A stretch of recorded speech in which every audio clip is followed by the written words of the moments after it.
অবশেষে বাগে এলো বাঘিনী। এই যে ছবি আপনারা দেখতে পাচ্ছেন গোসাইডিহির জঙ্গল থেকে, ঠিক এভাবেই বাঘিনীকে একেবারে খাঁচাবন্দি করা হয়েছে।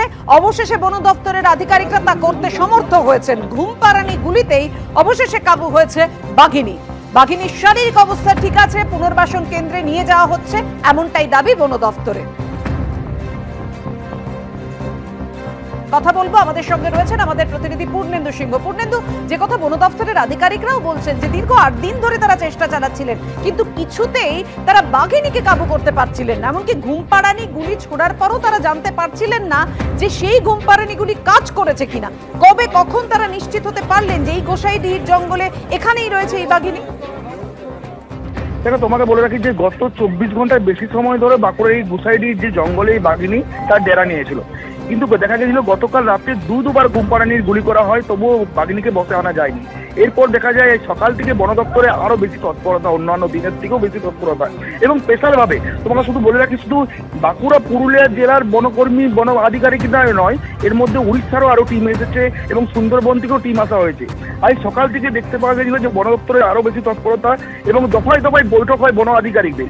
এরপর দেখা যায় যে সূত্রে, যেটা বন দপ্তর সূত্রে জানতে পারা যাচ্ছে, যে উড়িষ্যা থেকে আরো বিশেষ প্রশিক্ষণ এবং বনকর্মীদেরকে আনা হয়, এবং ড্রোনের মাধ্যমে, তোমাকে বারবার করে বলে যাচ্ছেন যে ড্রোনের মাধ্যমে যে নজরদারি চালাচ্ছিল।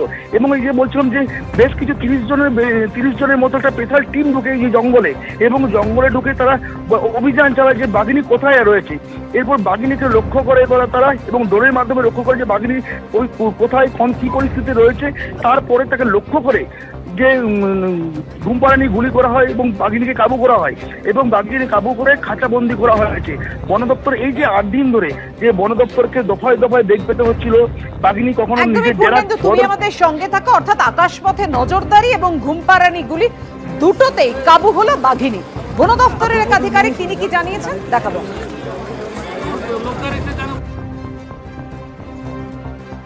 এই মুহূর্তে বাঘ আমরা ধরেছি এখানে গোপালপুর মৌসা বানবকরি ফরেস্টে মুকুটমণিপুর এলাকা। আমরা বাঁকুড়া সাউথ ডিভিশনে বাঁকুড়া জেলা আমরা বাঘ ধরেছি। গত 8 দিন ঝাড়গ্রাম ডিভিশন থেকে শুরু করে বিভিন্ন এলাকা এই বাঘটা ছিল। পুরুলিয়া গেল, তারপরে আবার বাঁকুড়া ঢুকলো, 3টা জেলা এলাকায় এসেছিল। আমরা শিমলিপাল টিম এখানে আছে, আমার সুন্দরবন টিম আছে, পুরুলিয়া জেলা টিম আছে, বাঁকুড়া জেলা টিম আছে, পুলিশ আছে, সিভিল অ্যাডমিনিস্ট্রেশন আছে, আমার ডিএমএসপি সাহেব আছে। ওনাদের সাপোর্ট নিয়ে, মানে পুলিশের সাপোর্ট ভীষণভাবে আমরা পেয়েছি। সেই জন্য আমরা এখানে খুব পিসফুলি এই অপারেশনটা আমরা করতে পারছি। বাঘটা কোথায় ছাড়া হবে, আমার গভর্নমেন্টের যে উচ্চ ধরনের অফিসার আছেন ওনারা ডিসাইড নেবেন। বন দপ্তরের তরফ থেকে কি না করা হলো এই বাঘিনীকে ধরতে। এক জাল বেছানো হলো, সন্ধ্যেবেলায় আগুনের ব্যবস্থাও করা হলো, আকাশপথে ড্রোনের নজরদারি চললো, শেষে ঘুমপাড়ানি গুলি। পূর্ণেন্দু, সে এই জায়গাতেই জানতে চাইবো, যখন কাবু করা সম্ভব হলো বাঘিনীকে এবং বাঘিনীকে নিজেদের বাগে পেলেন বন দপ্তরের আধিকারিকরা, এই মুহূর্তে কি প্রক্রিয়া চলছে? তাকে কি পুনর্বাসন কেন্দ্রে পাঠানো হয়েছে, কি জানতে পারছো? দেখো, এই মুহূর্তে বাঘিনীকে যখনই খাঁচাবন্দি করে বন দপ্তরের বন আধিকারিকরা, তারপরে তাকে একটি স্পেশালভাবে কনভয়ের মাধ্যমে পুলিশি নিরাপত্তা দিয়ে সেই বাঘিনীকে নিয়ে চলে যাওয়া হয়েছে বেশ কিছুক্ষণ আগেই। এরপর বনকর্মীরা খুব কড়াকড়ি নজরদারির মাধ্যমে বাঘিনীকে নিয়ে যাওয়া হচ্ছে। তো বন দপ্তরের তরফ থেকে, মানে বনকর্মীদের আধিকারিকদের তরফ থেকে এখন স্পষ্ট কিছু বলা হচ্ছে না যে বাঘিনীকে কোথায় নিয়ে যাওয়া হচ্ছে, যে আদৌ কি এ রাজ্যে রাখা হবে না তাকে উড়িষ্যা পাঠানো হবে, এখনো কিছু স্পষ্ট করে বলা যাচ্ছে না। বাঘিনী এই মুহূর্তে বন দপ্তর তরফ থেকে যেটা জানানো হচ্ছে, বাঘিনী এখন শারীরিক অবস্থা স্থিতিশীল, বাঘিনী সুস্থ রয়েছে এবং বাঘিনীকে তার গন্তব্য নিয়ে যাচ্ছে। তো আদৌ কোথায় এখন বাঘিনীর ঠিকানা হবে এখনো স্পষ্ট করে বন দপ্তরের তরফ থেকে কিছু জানানো হয়নি। একদমই পূর্ণেন্দু, তুমি আমাদের সঙ্গে থাকো। ওড়িশার শিমলিপালের জঙ্গল থেকে ছেড়ে দেওয়া হয় বাঘিনীকে জঙ্গলে ঘুরে বেড়ানোর জন্য, তারপর সে সেখান থেকে ঝাড়খণ্ডে চলে যায় এবং তারপরে ঝাড়গ্রাম দিয়ে ঢুকে পড়ে এই বাংলায়। একের পর এক জেলা সফর করতে থাকে সে, এবং তখনই তার গলায় যে রেডিও কলার পরানো ছিল তার মাধ্যমে বন দপ্তরের আধিকারিকরা বাঘিনীর খোঁজ করতে, তার অবস্থান জানতে শুরু করেন, যে বিভিন্ন জেলাতে রয়েছে সেটা বুঝতে পারেন, কিন্তু কি কোনোভাবেই তাকে নিজেদের বাগে আনতে পারছিলেন না বন দপ্তরের আধিকারিকরা। শেষে গতকাল থেকে ঘুমপাড়ানি এক গুলি একের পর এক ছোড়া হয়।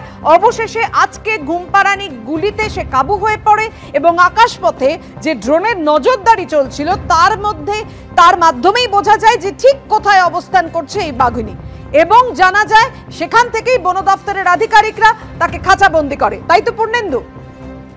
একেবারে পুরোপুরি তোমাকে বলে রাখি যে ড্রোনের মাধ্যমে একটু নজরদারি চলছিল, চালানো হচ্ছিল বন দপ্তরের তরফ থেকে, এবং স্পেশাল টিম ঢোকানো হয়েছিল বাঘিনীকে লক্ষ্য করে, এবং তার মধ্যে বন দপ্তরের যে গাড়ি রয়েছিল সেই দুটো গাড়িকেও ঢোকানো হয়েছিল। পুরোপুরি নজরদারি চলছিল যে বন দপ্তরের তরফ থেকে দেখা হচ্ছিল যে বাঘিনী কোথায় রয়েছে, কি অবস্থায় রয়েছে। কেন গতকাল রাত্রে বন দপ্তর সূত্রে যেটা জানতে পারা গেছিল যে দুবার ঘুমের গুলি করার পরেও বাঘিনীকে কাবু করা যায়নি। সেই জন্য আজকে একদিকে সকাল থেকে দফায় দফায় বন দপ্তরের তরফ থেকে বৈঠক করা হচ্ছিল যে বাঘিনীর যে কোথায় কি অবস্থায় ডালা নিয়েছে সেটা যেমন লক্ষ্য করা হচ্ছিল এবং কি পরিস্থিতিতে রয়েছে। তারপরে তাকে লক্ষ্য করে গুলি করা হয়। ঠিক 3টার পরে তাকে গুলি করা, দুপুর 3টার পরে দেখা গেল তাকে গুলি করা হয়েছিল, ঘুমপাড়ানি গুলি করা হয়েছিল। তার কিছুক্ষণের মধ্যে বন দপ্তরের তরফ থেকে জানানো হয়েছিল যে বাঘিনীকে তাদের নিজেদের খাঁচাবন্দি করতে পেরেছে। পাপিয়া, ধন্যবাদ।